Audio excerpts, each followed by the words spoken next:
நெருப்பு உடம்பை எரிக்கும். ஆனா ஒரு தவறு வாழ்க்கையே எரித்துவிடும். இன்று நாம் பார்க்கும் குறள் எண் 202. இது தீவினையச்சம் என்ற அதிகாரத்தில் வருகிறது. தீயவை தீய பயத்தலால் தீயவை தீயினும் அஞ்சப்படும். இந்த குறளின் பொருள் என்னவென்றால், தீய செயல்கள் துன்பத்தையும் பயத்தையும் தருகின்றன. அதனால் தீய செயல்களை நெருப்பை விடவும் அதிகமாக அஞ்ச வேண்டும் என்று கூறுகிறார். நாம் அனைவரும் நெருப்பை பார்த்தால் பயப்படுவோம். ஏனெல் நெருப்பு உடலை எரிக்கும்.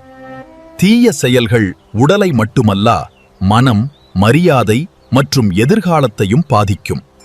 Thumbs up, subscribe, and hit that bell icon for more fun videos.